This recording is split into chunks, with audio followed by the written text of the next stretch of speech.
Hello students, हमारा कक्षा 11 में तत्वों के वर्गीकरण का अध्याय चल रहा है और उसमें मैंने आपको पिछले वीडियो में आयनन एंथैल्पी या आयनन विभव के बारे में बताया था।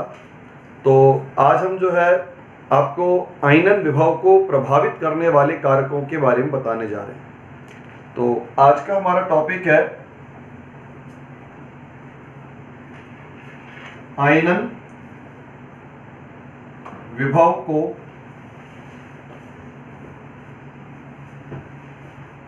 प्रभावित करने वाले कारक। तो इस तरह से बेटा, इसमें आयनन एंथैल्पी को प्रभावित करने वाले कारकों में सबसे पहला कारक आता है इसका परमाणु आकार। परमाणु आकार बेटा, आयनन एंथैल्पी में मैंने आपको बताया था किसी विलगित गैसीय परमाणु के बाह्यतम कोश के इलेक्ट्रॉन को पृथक करने के लिए आवश्यक ऊर्जा की मात्रा। विलगित गैसीय परमाणु के बाह्यतम कोश के इलेक्ट्रॉन को पृथक करने के लिए आवश्यक ऊर्जा की मात्रा को आयनन एंथैल्पी या आयनन विभव कहा जाता है। अब इसमें आकार का क्या प्रभाव हो सकता है, आकार का क्या योगदान हो सकता है। जैसे देखें अपन, जैसे एक परमाणु आकार में बड़ा है और एक परमाणु आकार में छोटा है। तो जब परमाणु आकार बड़े और छोटे हैं तो बाह्यतम कोश के इलेक्ट्रॉन और नाभिक के मध्य की दूरी ज्यादा हो, और आकार छोटा है तो इलेक्ट्रॉन और नाभिक के मध्य की दूरी कम हो। बड़े आकार में दूरी अधिक, छोटे आकार में दूरी कम। अब परिणाम क्या होता है इसका परिणाम ये होता है कि नाभिकीय आकर्षण बल इलेक्ट्रॉन के ऊपर कम।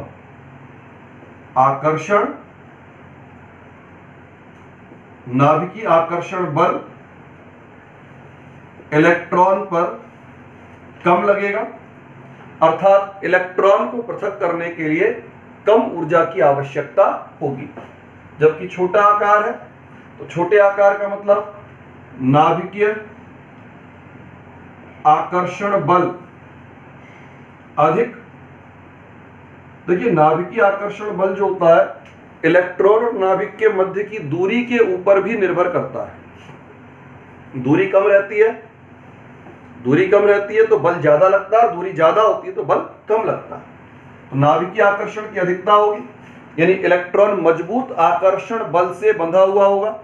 तो ऐसी अवस्था में इलेक्ट्रॉन को हटाने के लिए अपेक्षाकृत अधिक ऊर्जा की आवश्यकता पड़ेगी। तो अगर हम इसमें आयनन एंथैल्पी में और आकार में संबंध देखें तो सीधा संबंध निकलेगा आयनन ऊर्जा या आयनन एंथैल्पी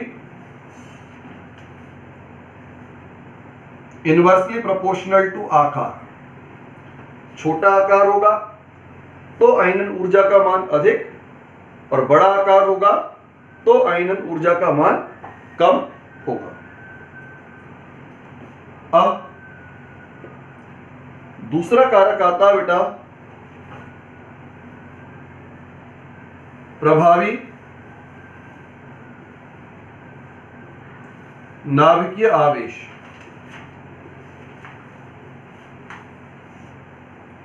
देखिए बेटा, प्रभावी नाभिकीय आवेश का क्या योगदान। आकार का नाभिकीय आकर्षण के साथ ही संबंध था। अगर प्रभावी नाभिकीय आवेश का मान अधिक है, यानी इलेक्ट्रॉन के ऊपर नाभिकीय आकर्षण बल का मान ज्यादा है, इलेक्ट्रॉन के ऊपर नाभिकीय आकर्षण बल का मान ज्यादा है, तो ऐसी अवस्था में इलेक्ट्रॉन को पृथक करने के लिए अधिक ऊर्जा की आवश्यकता होगी। और यदि इलेक्ट्रॉन पर नाभिकीय आकर्षण बल का मान कम है तो इलेक्ट्रॉन के पृथक्करण के लिए अपेक्षाकृत कम ऊर्जा की आवश्यकता होगी। तो हम इससे एक सीधा संबंध क्या दे सकते हैं, आयनन ऊर्जा समानुपाती है प्रभावी नाभिकीय आवेश। प्रभावी नाभिकीय आवेश ज्यादा तो इलेक्ट्रॉन के पृथक्करण के लिए ज्यादा ऊर्जा। प्रभावी नाभिकीय आवेश कम, तो इलेक्ट्रॉन के पृथक्करण के लिए आवश्यक ऊर्जा की मात्रा भी कम। तो ज्यादा आवेश ज्यादा ऊर्जा, कम आवेश कम ऊर्जा। ठीक है भाई। अब बेटा इसके बाद में तीसरा कारक आता है इसका परिरक्षण प्रभाव। परिरक्षण प्रभाव या आवरणी प्रभाव। अभी परिरक्षण प्रभाव या आवरणी प्रभाव क्या है? देखिए, परिरक्षण प्रभाव या आवरणी प्रभाव का अर्थ होता है अंदर के कोशों के इलेक्ट्रॉनों के द्वारा, आंतरिक कोशों के इलेक्ट्रॉनों के द्वारा बाह्यतम इलेक्ट्रॉन पर डाला जाने वाला प्रतिकर्षण का बल। अंदर के कोशों के इलेक्ट्रॉन बाहरी इलेक्ट्रॉन पर प्रतिकर्षण का बल उत्पन्न करते हैं। नाभिक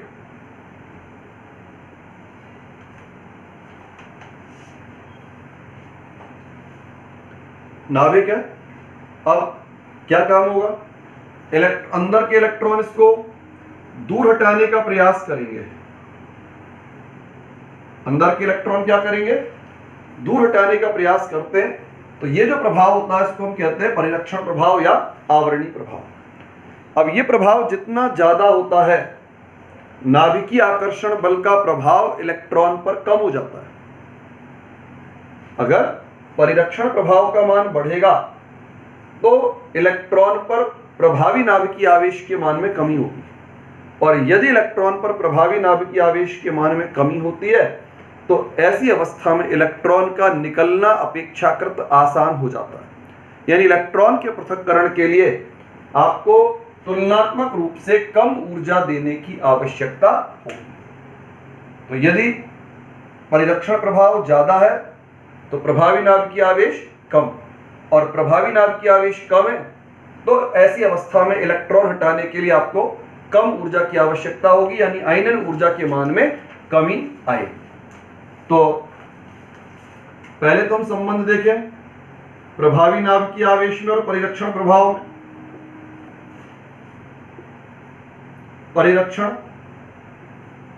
परिरक्षण प्रभाव बढ़ता है तो प्रभावी नाभिकीय आवेश में कमी, और प्रभावी नाभिकीय आवेश का मान कम है तो आयनन ऊर्जा का मान भी कम।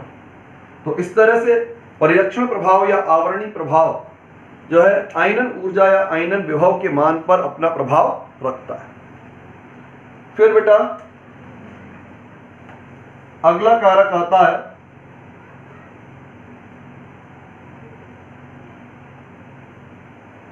कक्षकों का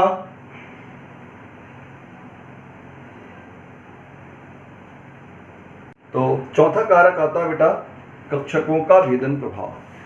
देखिए, भेदन प्रभाव का अर्थ होता है किसी कक्षक का नाभिक के निकट रहने का गुणधर्म। कक्षकों का नाभिक के निकट रहने का जो गुणधर्म है उसे हम नाम देते हैं बेटा कक्षकों का भेदन प्रभाव। अगर हम भेदन प्रभाव का क्रम देखें तो भेदन प्रभाव में आपका S, इसका भेदन प्रभाव सर्वाधिक होता है, उसके बाद P, उसके बाद D और उसके बाद F। यानी S का भेदन प्रभाव सर्वाधिक है, इसका मतलब नाभिक के समीप होगा, नाभिक के समीप होगा। अब मान लीजिए एक स्थिति ऐसी आती है, ये नाभिक है, एक स्थिति में इलेक्ट्रॉन S में से निकलना और एक स्थिति में इलेक्ट्रॉन आपका P में से निकलना। एक स्थिति तो ये इलेक्ट्रॉन S में से निकले और एक स्थिति इलेक्ट्रॉन P में से निकले। तो S नाभिक के अधिक समीप है। नाभिक के अधिक समीप होने का मतलब नाभिकीय आकर्षण बल का मान S वाले इलेक्ट्रॉन पर ज्यादा होगा बजाय P वाले के। अब जब S के इलेक्ट्रॉन पर नाभिक का बल ज्यादा लगेगा तो इलेक्ट्रॉन को हटाने में भी ज्यादा ऊर्जा की आवश्यकता पड़ेगी, और P वाले इलेक्ट्रॉन के ऊपर नाभिकीय बल का मान तुलनात्मक दृष्टि से कम है, तो नाभिकीय आकर्षण बल का मान कम होने का मतलब हुआ इलेक्ट्रॉन को तुलनात्मक दृष्टि से आसानी से हटाया जा सकता है। तो भेदन प्रभाव क्या होता है? किसी कक्षक का नाभिक के निकट रहने का गुणधर्म, कक्षक का नाभिक के निकट रहने का जो गुणधर्म है वह गुणधर्म कहलाता है उस कक्षक का भेदन प्रभाव। एस कक्षक सर्वाधिक समीप, तो सर्वाधिक समीप होने का मतलब हुआ यानी एस का भेदन प्रभाव सर्वाधिक है और एफ का भेदन प्रभाव सबसे कम। अब नाभिक के समीप होगा तो नाभिकीय आकर्षण बल का मान ज्यादा रहेगा, और जब नाभिकीय बल इलेक्ट्रॉन के ऊपर अधिक होता है तो इलेक्ट्रॉन को हटाने के लिए ज्यादा ऊर्जा की आवश्यकता होती है। तो यह था बेटा कक्षकों का भेदन प्रभाव। इसके बाद में पांचवा बिंदु आता है इलेक्ट्रॉनिक विन्यास का स्थायित्व। इलेक्ट्रॉनिक विन्यास का स्थायित्व। अगर कोई इलेक्ट्रॉनिक विन्यास, जैसे आपने पढ़ा हुआ है चैप्टर नंबर 2 में आपने पढ़ा था कि अर्ध भरे हुए कक्षक और पूर्ण भरे हुए कक्षक अपेक्षाकृत ज्यादा स्थायी होते हैं। अर्ध भरे हुए कक्षक और पूर्ण भरे हुए कक्षक अपेक्षाकृत अधिक स्थायी होते हैं। यानी अगर इलेक्ट्रॉन को स्थायी विन्यास से पृथक करना हो तो ऐसी स्थिति में इलेक्ट्रॉन के ऊपर नाभिकीय आकर्षण बल ज्यादा रहता। अगर कक्षक अर्ध भरा हुआ है या फिर पूर्ण रूप से भरे हुए हैं तो दोनों ही अवस्थाओं में विन्यास स्थायी विन्यास होता है, और विन्यास स्थायी विन्यास होने का अर्थ हुआ कि नाभिकीय आकर्षण बल इलेक्ट्रॉन के ऊपर ज्यादा होगा, और ऐसी अवस्था में इलेक्ट्रॉन को पृथक करने के लिए ज्यादा ऊर्जा की आवश्यकता पड़ती है। जैसे एक उदाहरण लें, नाइट्रोजन, नाइट्रोजन का इलेक्ट्रॉनिक विन्यास होता है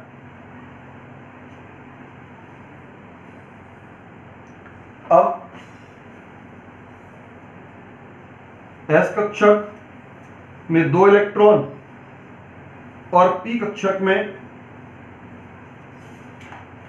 एक एक इलेक्ट्रॉन, यानी अर्ध भरे हुए पी कक्षकों का स्थायित्व है। पी कक्षक यहां पर अर्ध भरे हुए हैं तो अर्ध भरे हुए पी कक्षकों का स्थायित्व है। तो ऐसी अवस्था में चूंकि विन्यास ज्यादा स्थायी है, इलेक्ट्रॉन के पृथक्करण के लिए आपको अधिक ऊर्जा की आवश्यकता पड़ेगी। एक दूसरी स्थिति पे विचार करें अपन, ऑक्सीजन पे।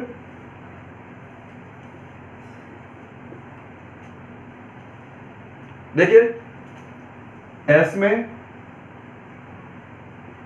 2 इलेक्ट्रॉन है और पी में आपके 1, 2, 3 और 4 इलेक्ट्रॉन, यानी अर्ध भरे हुए विन्यास की तुलना में 1 इलेक्ट्रॉन ज्यादा है। अर्ध भरे हुए विन्यास की तुलना में 1 इलेक्ट्रॉन ज्यादा है। तो इस परिस्थिति में यदि ये 1 इलेक्ट्रॉन निकल जाए तो विन्यास स्थायी हो जाएगा। यदि यह 1 इलेक्ट्रॉन पी में से निकल जाए तो विन्यास क्या होगा? अर्ध भरे हुए पी कक्षकों का स्थायित्व आ जाएगा। तो इसके कारण से ऑक्सीजन अपना 1 इलेक्ट्रॉन अपेक्षाकृत कम ऊर्जा के माध्यम से ही निकाल देता है।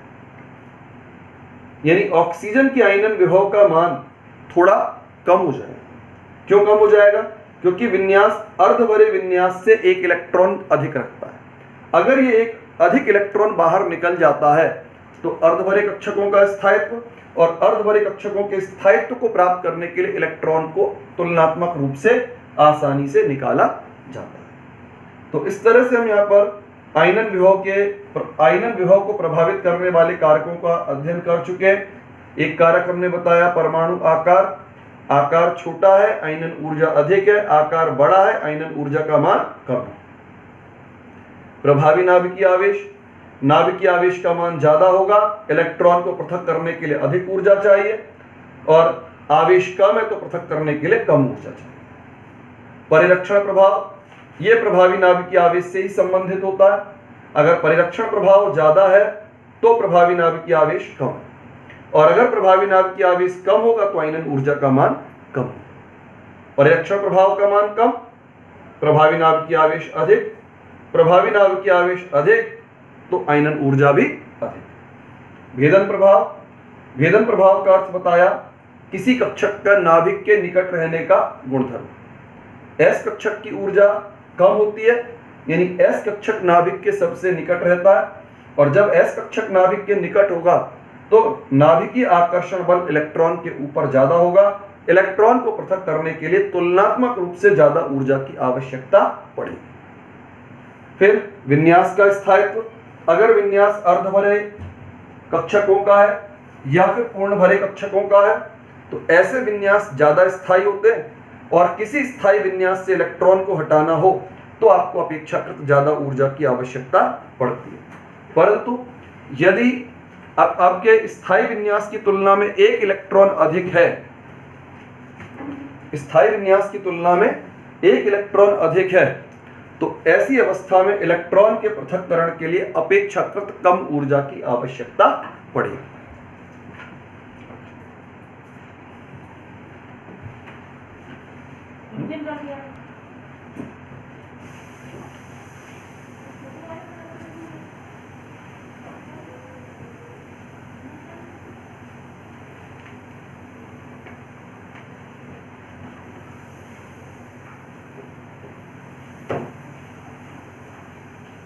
अब बेटा इसके बाद में अगला टॉपिक आता है, इसमें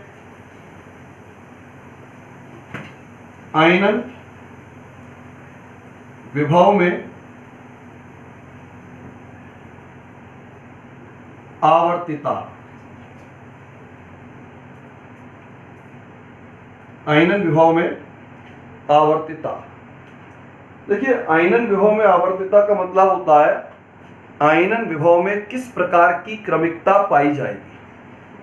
देखिए अपन ने पढ़ा हुआ है कि बाएं से दाईं ओर आने पर परमाणु आकार में कमी होती है, और वर्ग में नीचे आने पर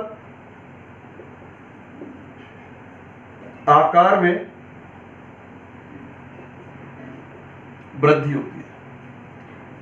वर्ग में नीचे आने पर आकार बढ़ता है और बाएं से दाएं जाने पर आकार में कमी होती है। अब बेटा यहां पर स्थिति क्या आती है भाई, जब आकार में कमी हो रही है, आकार में कमी होगी तो इसका मतलब यह निकला कि बाह्यतम इलेक्ट्रॉन और नाभिक समीप होंगे। समीप होंगे मतलब इलेक्ट्रॉन को पृथक करने के लिए अधिक ऊर्जा की आवश्यकता पड़ेगी। तो इसका सीधा अर्थ ये निकलता है आयनन ऊर्जा में वृद्धि। यानी अगर हम आवर्त सारणी में एक आवर्त में अध्ययन करते हैं, बाएं से दाईं ओर अध्ययन करते हैं, तो आकार घटता है, और आकार घटने के कारण से आयनन ऊर्जा या आयनन विभव के मान में वृद्धि होती है। जबकि एक वर्ग में ऊपर से नीचे आने पर आकारों में वृद्धि पाई जाती है। आकार में वृद्धि का अर्थ हुआ इलेक्ट्रॉन और नाभिक के मध्य की दूरी का बढ़ना। दूरी बढ़ेगी, नाभिकीय आकर्षण बल का मान कम रहेगा, और जब नाभिकीय आकर्षण बल का मान कम होता है तो इलेक्ट्रॉन को पृथक करने के लिए जो है आपको कम ऊर्जा की आवश्यकता होगी, यानी आयनन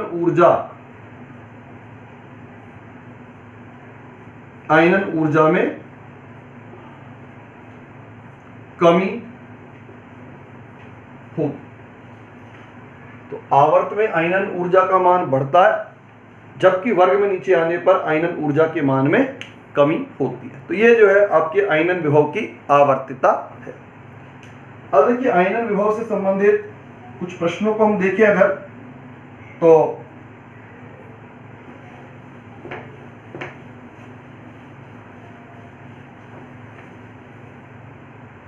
देखिए आयनन विभव से संबंधित प्रश्नों में एक प्रश्न आता है कि अभी अपन ने बोला कि बाएं से दाएं आपके आयनन ऊर्जा का मान जो है क्या होता है, बढ़ता है। एक प्रश्न इसमें बनता है कि उत्कृष्ट गैसों की आयनन ऊर्जा अपने आवर्त में सर्वाधिक होती है, क्यों? उत्कृष्ट गैस और उत्कृष्ट गैसों की आयनन ऊर्जा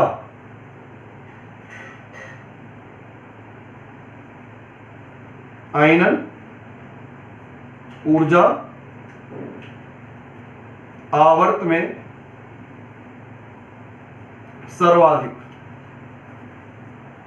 अब बेटा आवर्त में आयनन ऊर्जा का मान सर्वाधिक होने का एक कारण है, उत्कृष्ट गैसों के जो इलेक्ट्रॉनिक विन्यास होते हैं, उत्कृष्ट गैसों का इलेक्ट्रॉनिक विन्यास होता है NH2NP6। अर्थात अगर हम इसको बॉक्स के रूप में देखें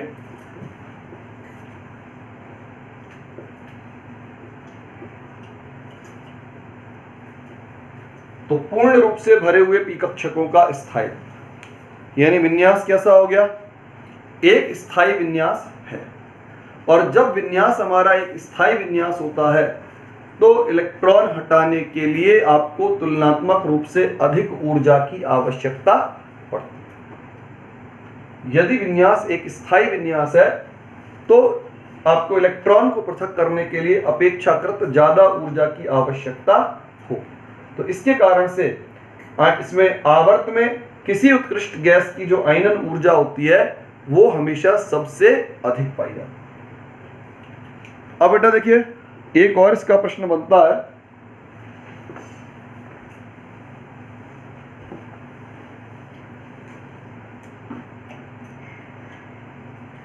नाइट्रोजन और फास्फोरस, इनकी आयनन ऊर्जा का मान ऑक्सीजन और सल्फर दोनों की तुलना में अधिक है। यानी नाइट्रोजन की आयनन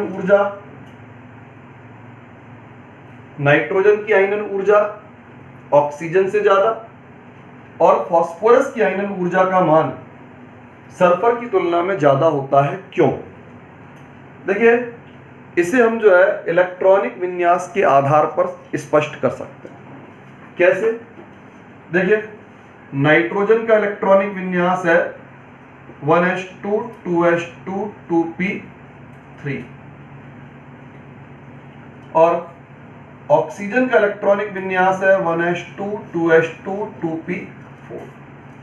2p4 का मतलब हुआ 3+1, 3+1 का मतलब हुआ अर्ध भरे कक्षकों के स्थायित्व से एक इलेक्ट्रॉन ज्यादा। अगर ऑक्सीजन ये एक इलेक्ट्रॉन हटा देता है तो ऑक्सीजन को अर्ध भरे हुए पी कक्षकों का स्थायित्व मिलेगा। अगर ऑक्सीजन एक इलेक्ट्रॉन हटा दे तो ऑक्सीजन को अर्ध भरे हुए पी कक्षकों का स्थायित्व प्राप्त होगा। ऐसी अवस्था में आपका ऑक्सीजन इलेक्ट्रॉन कम ऊर्जा के द्वारा हटा देता है और आयनन ऊर्जा का मान कम होता है। जबकि नाइट्रोजन में पहले से ही अर्ध भरे हुए पी कक्षकों का स्थायित्व और अर्ध भरे हुए पी कक्षक जो है अधिक स्थायी होते हैं और अधिक स्थायी होने का मतलब है इलेक्ट्रॉन को पृथक करने के लिए ज्यादा ऊर्जा की आवश्यकता होगी। सेम स्थिति फास्फोरस और सल्फर में आती है। फास्फोरस का विन्यास 3s2 3p3, फिर सल्फर का विन्यास 3s2 3p4।